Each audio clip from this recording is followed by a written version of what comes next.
Vamos falar do Timão porque, cara, nas últimas horas a diretoria se mexeu. O Ramon Dias cobrou e pediu reforços, né, depois da vitória sobre o Bragantino. E é curioso, cara, é notável, é intrigante. O Corinthians está passando toda essa dificuldade no Campeonato Brasileiro e está em 3 competições. Está avançando nas Copas, nos mata-matas, né? Claro que ainda tem que jogar contra o Bragantino, né, na semana que vem, mas levou uma grande vantagem para casa, né? Venceu 2-1 fora, né, no jogo em que era visitante, passou pelo Grêmio, vai para as quartas de final da Copa do Brasil, vai ganhar um dinheiro por isso. Impressionante, impressionante. E tem que sair dessa situação incômoda no Brasileiro, a gente já falou. Se contratar, vai sair, porque o time está melhor estruturado, tem uma estrutura tática. O Ramon deu cara para esse time, ganhou em opções quando ele alterna a equipe, os caras dão a resposta. Chegaram jogadores em nível de titularidade, num nível muito alto. O goleiro Hugo, o zagueiro André Ramalho, o Alex Santana, que infelizmente machucou. E aí você começa a ganhar opções, né? O Giovani começou a ganhar mais cancha depois da lesão do Yuri Alberto, né? Da situação dele com a vesícula e tudo mais, que ele se afastou. E aí chega o Thales Magno também, com 2 jogos, nem isso, né? Nem completos, e já marca 2 gols, né? Trazendo uma diferença que vinha acontecendo nos últimos jogos, né? O Corinthians até produzia, mas não conseguia finalizar. E de repente ele tem sido decisivo. Isso só para citar alguns, né, desses jogadores aí que recém chegaram, mas o Corinthians quer mais e precisa mais. Porque a gente falava aqui, né? Precisa de um fazedor de gol, precisa de um cara que empurre a bola para dentro da rede, que seja um eventual substituto ao Yuri Alberto, já que o Pedro Raul, que até teve participação interessante nesse jogo contra o Bragantino, mas a gente sabe que também não dá para confiar 100%, não dá para contar com ele, porque pode ser que ele faça um jogo bom aqui, outro ali, daqui a pouco ele pode não performar, você tem que ter mais opções. São 3 competições, gente, é isso mesmo. Então é jogo de 3 em 3 dias. Não adianta muito, né? E com isso, as informações das últimas horas dão conta de que o Corinthians encaminhou a contratação de um centroavante europeu, mais precisamente espanhol. Trata-se de Héctor Hernández, 28 anos, tem passagem por vários clubes da Europa, inclusive da Espanha, né, como o Atlético de Madrid, onde ele foi revelado, o Elche, Málaga, Albacete, mas ele estava no Chaves de Portugal. Chaves, que é o mesmo clube de onde veio Hugo Souza, do qual o goleiro estava emprestado pelo Flamengo, e eles jogaram juntos lá, inclusive. Ele disputou a última temporada com 14 gols em 34 jogos. 28 anos é uma idade maravilhosa, magnífica, é auge do jogador. Ele foi analisado pelo Cifute, teve a aprovação do Ramon Dias, né, que analisou os números do jogador, biotipo, característica, 9 mesmo, 9 fazedor de gols. E, cara, eu acho muito bacana quando a gente inova, quando a gente sai do lugar comum, né? Porque, com todo respeito a ele, não é uma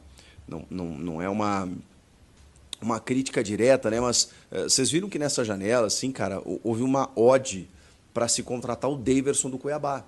E, cara, na negociação com o Grêmio, por exemplo, e o Corinthians deu uma sondada também, ele pediu R$ 1 milhão. A gente está falando do Daverson, que foi importante em vários momentos na história do Palmeiras, recente, estava lá no Cuiabá, acho que fez bons gols até no passado, mas vejam como o Daverson se valorizou tanto a ponto de parar no Atlético Mineiro. E aí você pensa assim, cara, será que é solução? Beleza, ele pode fazer os seus golzinhos e tudo mais e tal, como o Corinthians acabou tentando aí, o Pedro Raul, mas, pô, não dá para pensar um pouco fora da caixa? Né, o Grêmio buscou o dinamarquês, aí, o Bright White, né, com um projeto que o seduziu. Pô, legal, cara. Legal, se você está trazendo um espanhol, fantástico. Um espanhol que atua num nível diferente do da gente, né? O futebol espanhol tem um altíssimo nível, ainda mais a La Liga, né? A primeira divisão. Então, eu gosto do movimento para trazer um cara diferente aqui que, cara, né, a gente tem visto isso acontecer. Os caras chegam aqui e sobram. Então, acho interessante, ele está livre no mercado, ficou mais barato, porque aí você negocia diretamente com o cara, por isso que o Héctor Hernández deve ser aí o novo reforço do Corinthians para centroavância. Mas tem um outro jogador que foi indicado pelo próprio Ramon. Trata-se do argentino Guido Carrillo, ou Carrilho. Bom, esse eu já tenho um pouquinho mais de restrição, mas assim, sem preconceito também, né? Por conta da idade, ele tem 33 anos e é uma indicação do Ramon. Então eu confiaria, porque o Ramon é o cara que indicou o Verratti para o Vasco, por exemplo. né? A gente sabe que o Herman Cano, por exemplo, chega no futebol brasileiro depois dos 30 anos também. E hoje até não está conseguindo jogar no Fluminense, lá está com uma dificuldade, mas aí ele já tem 36 anos, né? Mas quando ele chega com 30 e poucos ali no Vasco, e aí depois arrebenta no Fluminense, ele não era mais um menino. E ele explode, digamos assim, para o futebol sul-americano, justamente quando chega aqui no Brasil, depois dos 30 anos. Então a gente tem alguns exemplos. Claro, aí a galera vai lembrar do Mauro Bocelli, que já chegou do Estudiantes, né, numa fase final de carreira, que eu até não acho que ele tenha ido tão mal, né? Que o contexto, o momento do time em que ele estava vivendo ali talvez não fosse o mais adequado. Mas enfim, 33 anos, do Estudiantes de La Plata, indicação de Ramon Dias. Ele tem passagens, cara, pelo futebol inglês, no Southampton, no futebol espanhol, pelo Leganés, no futebol francês, pelo Mônaco, jogando inclusive com o Mbappé. Ele tem uma rodagem, o Guido Carrillo. E na última temporada, no Estudiantes, ele marcou 10 gols em 24 jogos, que é uma média interessante até, né? Uma média de quase, né, um gol a cada 2 jogos, um pouquinho menor assim essa margem, mas enfim, acho que são números interessantes. É uma indicação específica do Ramon e o Corinthians está negociando, porque ele tem contrato com o Estudiantes até o final dessa temporada, então pode ser que ele já seja liberado, e senão o Corinthians vai ter que esperar até dezembro para contratá-lo, né? Por isso que fez um movimento pelo espanhol, que está livre, e esse pode chegar agora. Ele está em Madrid ainda na Espanha, mas está sendo aguardado aí para realizar exames médicos. Muitas vezes os caras realizam já lá direto, já vem o laudo do médico, do tipo está aprovado, pode pegar o avião, quando chega aqui só faz a bateria no clube mesmo para confirmar, e aí sim é anunciado. Então a gente está falando de um cara que vem de fora do país, então às vezes o trâmite demora um pouquinho. A janela está para fechar em 15 dias, na verdade, 15 dias. Então tem um tempinho ainda do Corinthians para finalizar. O tempinho que não tem é que o Campeonato Brasileiro está rolando, já tem o Fluminense fora de casa no final de semana e o Corinthians precisa de reforço. Então está correndo, voando, para tentar regularizar o máximo, mais rápido possível todos esses caras. E podem chegar 2, então. O Héctor Hernandes, e um não inviabiliza o outro, tá? É só para a gente ter uma ideia aí de que são jogadores que o Corinthians está tentando. Daqui a pouco, se não fechar aqui, pelo menos você se garantiu com o outro. Vale também a gente informar que o Alex Arce, da LDU, acho que vocês já meio que sabem disso, né? Eu meio que falei nos últimos vídeos aí, o Corinthians desistiu oficialmente da negociação, porque os caras ficaram pedindo mais dinheiro, mais dinheiro, mais dinheiro, e mesmo ele querendo jogar no Corinthians, mesmo o Corinthians estando próximo de um acerto, houve um recuo aí que não me parece estratégico, me parece um recuo mesmo para o Corinthians não negociar mais. E o mesmo pelo Gonçalo Plata, né, que é o jogador equatoriano lá, do Al Sadd do Catar. Os caras estão querendo 12 milhões de euros. Não faz nenhum sentido você investir tudo isso num jogador de lado de campo, inclusive, tendo, né, uma outra prioridade, que é o centroavante. Então, é muito caro. Então o Corinthians se retirou desses 2 negócios e agora se voltou para esses 2 nomes aqui, Héctor Hernandes e também o Guido Carrillo. E vamos falar um pouco mais do volante venezuelano, o José Martínez, de 30 anos, muita gente questionando, perguntando, né, nos últimos dias aí, poxa, quem será esse volante aí da Venezuela que o Corinthians está contratando? Bom, ele disputou a Copa América, titular pela Venezuela, e estava lá no Philadelphia Union, que é uma das grandes equipes da Major League Soccer, tá?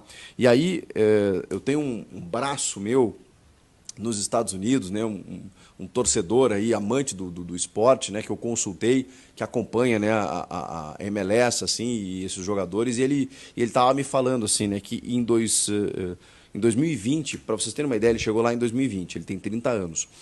Lá no sistema da Liga Norte-Americana funciona igual ao basquete, a NBA, não sei se alguém acompanha, mas você tem as conferências, né, leste e oeste. Aí você faz toda a disputa da Conferência Leste, a Conferência Oeste, faz os playoffs e aí depois eles se enfrentam na grande final. E na MLS é a mesma coisa. Ele ficou em primeiro, o time dele, desde que ele chegou, ficou em primeiro na Conferência Leste, em 2020, no ano seguinte em segundo, no ano seguinte em primeiro de novo, e aí agora no último ano em quarto. Foi a pior colocação, foi um quarto colocado na Conferência Leste. Então, assim, com bom desempenho, e aí teve uma despedida não, né, mas os caras, digamos assim, eles se despediram do jogador, né, emitindo uma nota e tudo mais, dizendo o seguinte: o coração, a alma e o mais apaixonante jogador do Philadelphia Union está de saída. The heart of the team is leaving. É a mensagem em inglês do Philadelphia Union, avisando, né, de que o José Martínez está se transferindo para o Corinthians. Os caras estão lamentando a saída dele. Falei aqui, ele não é muito técnico, mas é mordedor, brigador, marcador, que é aquela função de primeiro volante para competir com o Ranieri. Pode fazer segundo homem? Pode, mas ele é necessariamente um primeiro volante. Então, assim, uma contratação que chama atenção, porque lá os caras estão lamentando a saída dele, chega com experiência, com rodagem, jogador de seleção e que preenche ali uma lacuna com saídas de Moscardo, lesões de Maicon e Paulinho, lesão agora do Alex Santana, e com os meninos aí que podem até ser negociados, como é o caso do Breno Bidon e talvez até o Rian, a gente não sabe, né? Mais detalhes aí sobre esse novo reforço, esse está certo, que é o José Martínez, e o Héctor Hernandes e o Guido Carrilho negociando aí para reforçarem o ataque do Corinthians. Gostam? Tá legal para vocês?